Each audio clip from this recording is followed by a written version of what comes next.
Hey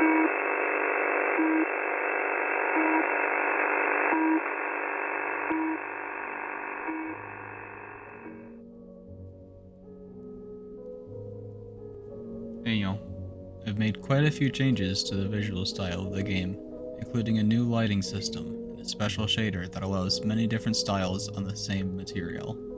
Stay and listen, and I'll show you how I managed to get these kinds of graphics in the procedural world of Backrooms Endless.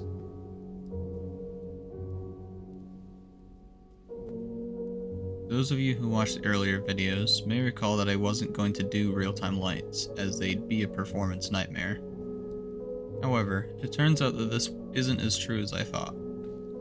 There's over 100 real-time lights in this scene, but the game still runs at quite a decent frame rate. I'm not running Alienware either, my hardware is about standard, if not a little bit behind. So how is this possible?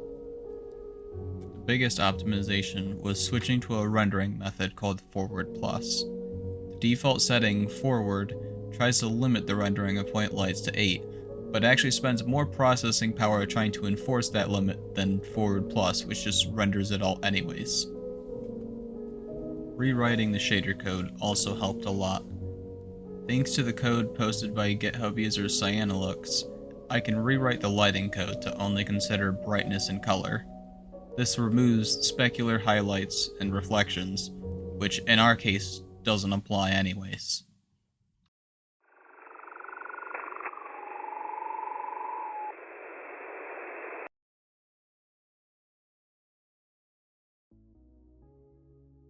Finally, I implemented a level of detail system. If you're unaware, level of detail is a feature in most modern games which reduces the quality of objects that are further away. The furthest tiles in this game are reduced to inverted single color cubes because they're much easier to render than a full tile and you typically won't notice the difference anyways. Now let's talk about the materials. What you see here is actually only 3 materials: the wall, ceiling, and floor. The way this is done is through an atlas, which is a large image file containing a bunch of different textures in a grid. Instead of giving the computer new instructions for each tile, it can just reuse the same code everywhere, and change which part of the atlas to use in each tile. The way that this game can tell each tile which texture to use is through a 3D map, where each pixel represents a different texture. Just like the structures in the last video, the 3D map is generated with DNA. There's a similar map to keep track of what color each light is, which has its own DNA sequence.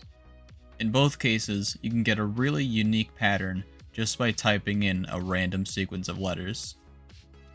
There's also some props and decorations that can procedurally generate now, just to give the backroom some more variety. All these fancy camera effects you're seeing are new too. I talked about post-processing in the first devlog, but I've made a lot of changes since to try and capture a special found footage look. Not VHS, but digital cameras from an era of video just after the new millennium. And after all these changes, I can safely say that the game isn't what it was. Now, it's scarily real.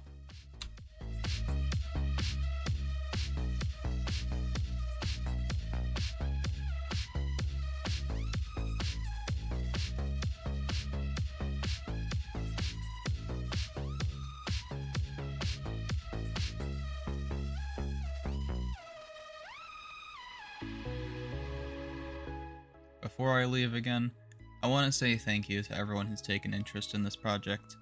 I really didn't expect to get over 100 views any of these videos, but I got well over 1,500 on the last devlog, and that was a very pleasant surprise. I'm not going to talk about it too much, but I've definitely got some people working with me right now on this project. I'm just as excited as you guys to see how this game turns out, and I don't intend for this to be another Subliminal. I really want this game to come to release and get content after that. I mean, I'm focusing a lot on level 0 right now, but I would love to include some of the more niche levels from the wiki, even if it's just some of the first 9. I would love to expand the idea of what the Backrooms is, what's in it, how it looks, and honestly, what there is to do there. If you want to keep seeing more of these devlogs, like and subscribe, and if you want to reach out to me or talk to the other nerds who are interested in this project, I have a Discord linked in the bio, so go ahead and check that out. See y'all.